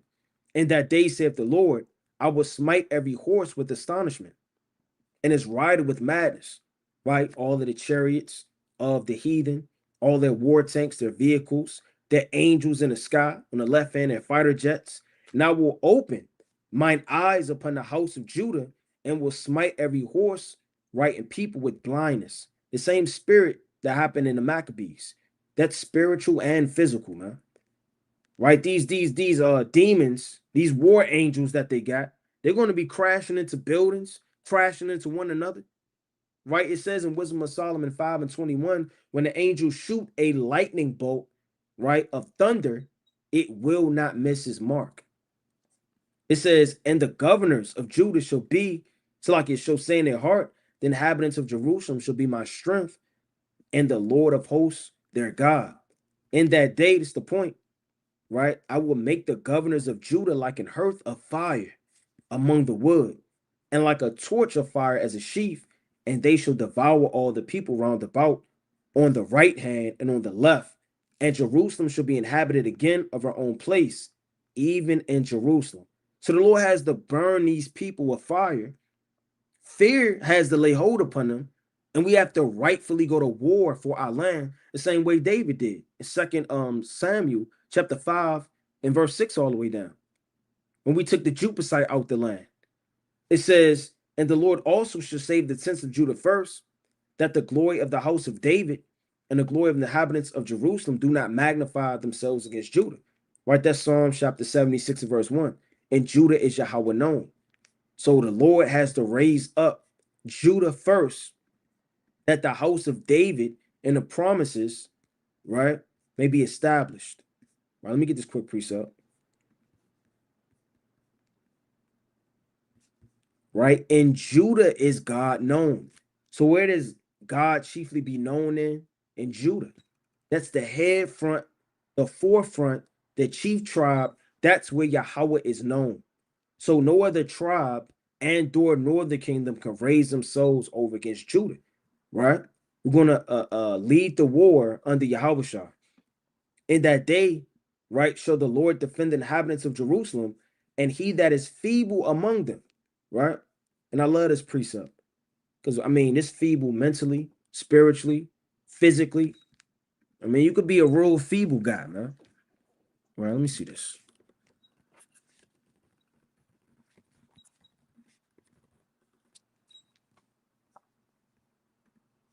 Look at him. Why am I so short? This guy doesn't know what's going on, right? You could be liking unto him. You feeble, you tired, right?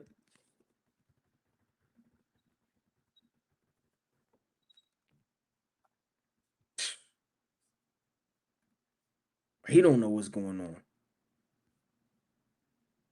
right?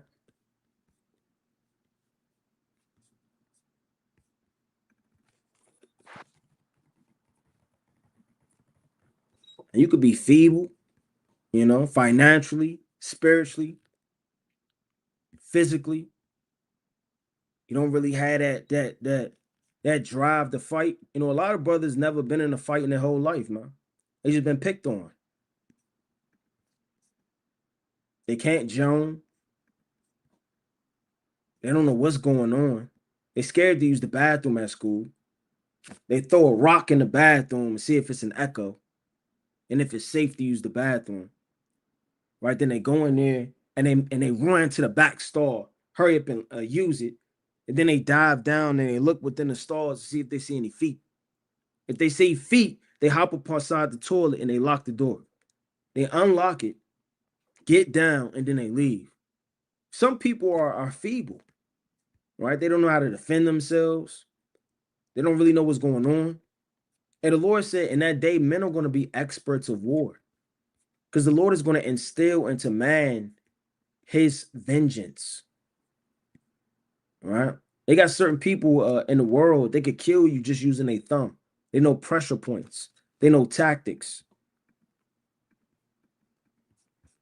This Wisdom of Solomon, chapter 3, right? I want to get this quick precept and verse number 8, right? It says, they all hold swords, being expert in war. So where did the expertise come from? I mean, brothers have never, well, some brothers have never killed anybody. Brothers have never, had a group fight. Some people. Brothers have never stabbed anyone or, even held a gun, much less shot somebody or done anything in the field, man. A lot of brothers, they work a 9 to 5, but they believe in their heart these things. It says every man, right, hath his sword upon his thigh because of the fear of night. And the sword upon your thigh, that's the sheath, right? The same spirit of Yahushua in the book of Revelation, of his sword upon his thigh. You're going to be moving in that same spirit. When it says he had a name upon his thigh, man. It's not talking about he had a tattoo, right? It's talking about the vengeance and the spirit of destruction that the Lord is going to move in, right? Like I said, I don't want to pull too many precepts, but nevertheless, let me get this quick precept. It's the book of Isaiah, of Revelation, chapter 19, and verse number 12. His eyes were a flame of fire, right? Meaning what? A vengeance. And on his head were many crowns, because he took down kingdoms. So why the Lord said, I beheld till the thrones were cast down, and the Ancient of Days did sit. In the book of Daniel, chapter 7, verse 9. Because thrones are cast down are kingdoms, and crowns is likened unto a rulership. It says, and he had a name written that no man knew but he himself. It's not talking about his name is in Yahweh Shai. A name is the image that you're in. I may have a name of zeal, a goofball. I may have a name of laughter. I may have a name of a thief. I may have a name of anger. Here comes Ronnie, man. Oh, man. We was having a good time.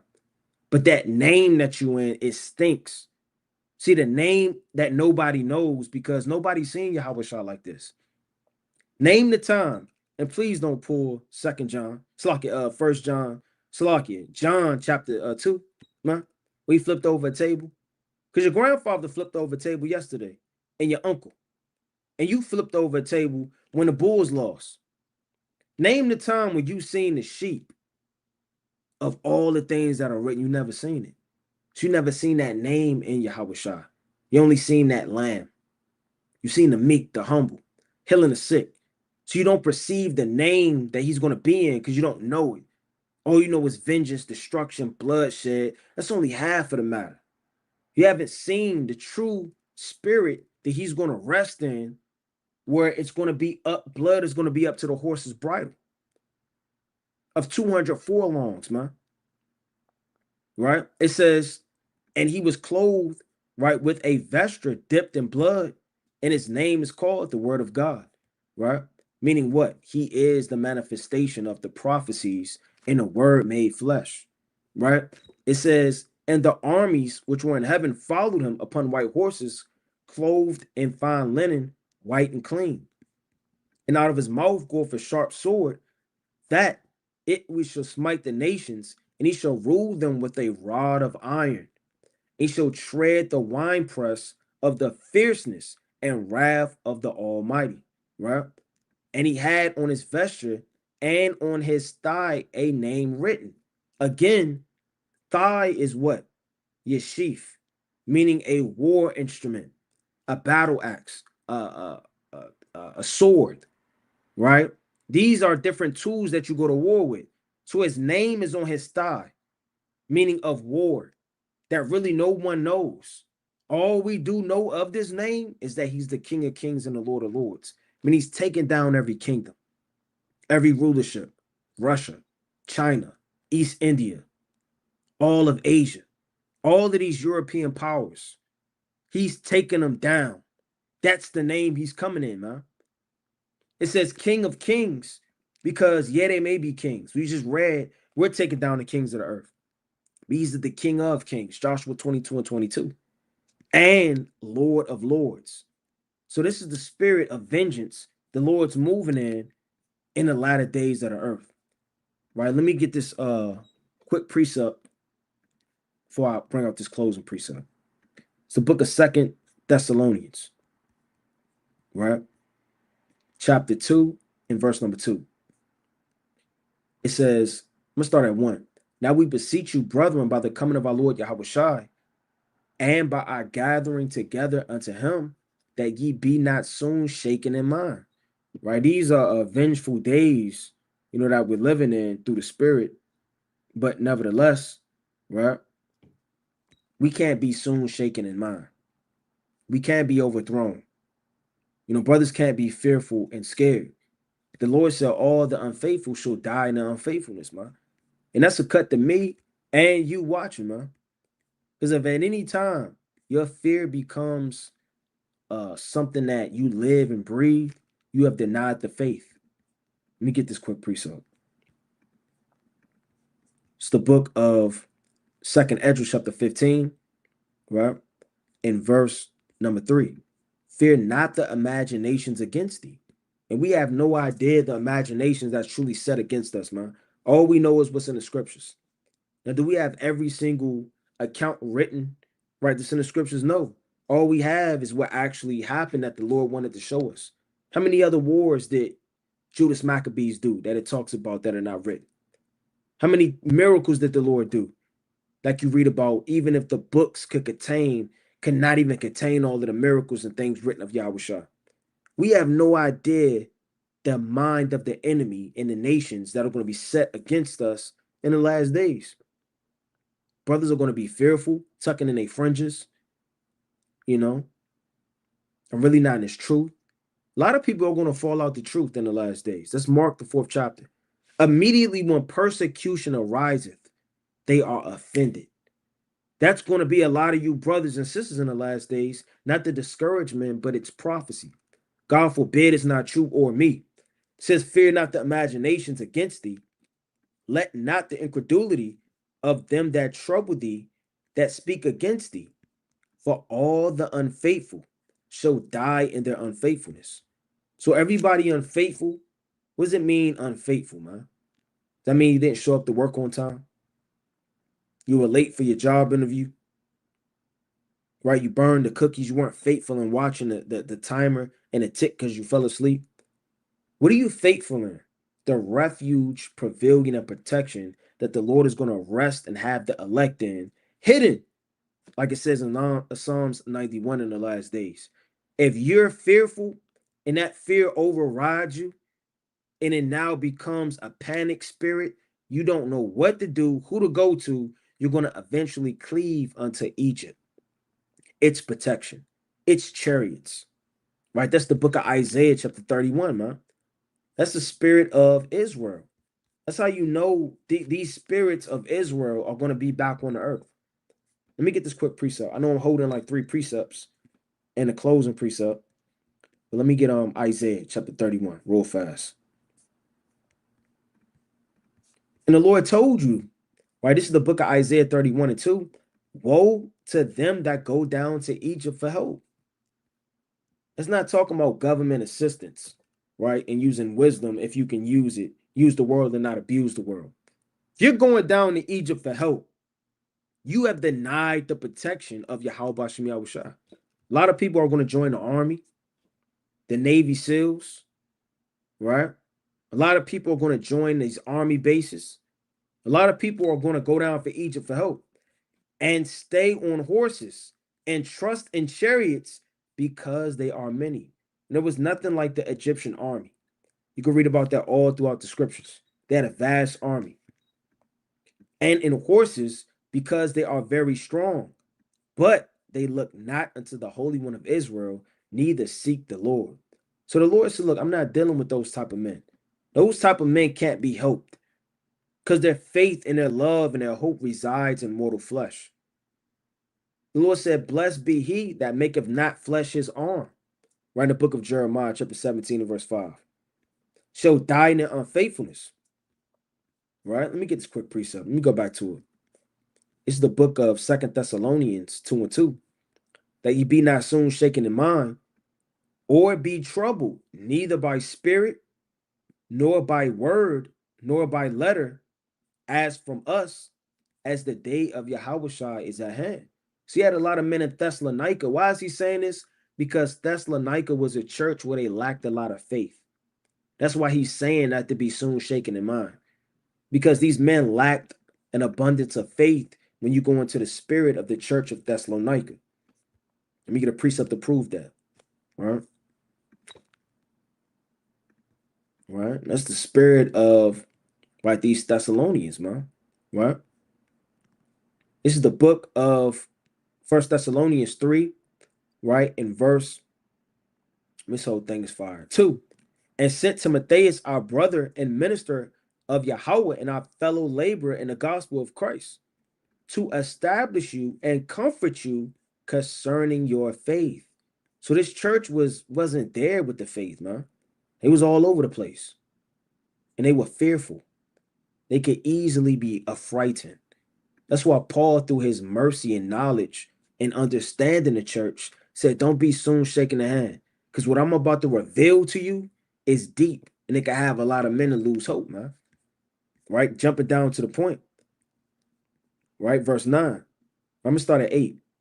And then shall the wicked be revealed, whom the Lord shall consume with the spirit of his mouth, and shall destroy with the brightness of his coming, even him whose coming is after the workings of Satan, with all power. Right? And the simple mind are allured by power.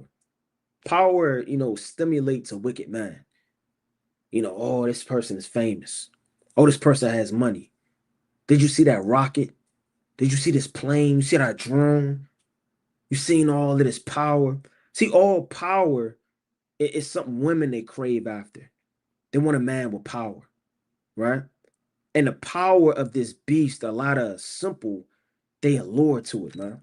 It says, and signs and lying wonders, and with all deceivableness of unrighteousness in them that perish, because they receive not the love of truth, that they may be saved. And for this call, God shall send them strong delusions, that they should believe a lie. And that lies that Egypt will shave you. That lies that everything's going to be all right, because of the F-415 Tommy Hawk fighter jet of the South that can hover and dive underwater and come back. Nobody cares. This place is finished. Pakistan, India, Russia, China, everybody's gearing up for World War III. The East Indians, they possess ICBM missiles. So does China. So does Russia. So does America. Right? All of these nations in these talks, they possess these high-profile nuclear weapons, man. And again, through the papers, through the counselors, and these meetings coming out, and these whistleblowers, they're telling you plain upon tables what's about to happen. Let me get this closing precept. It's the book of Revelation, chapter 3, in verse number 2. Be watchful. And when you're watchful, again, it puts another spirit on you. It gives you hope. You have dogs that look in the window and they can't wait for their owner to get home, man.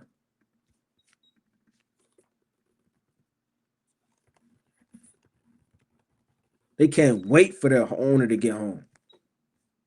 Here they are, they left at 7 o'clock in the morning and they just looking. Why is he looking? Because he knows that owner is coming back home. See, dogs keep watch.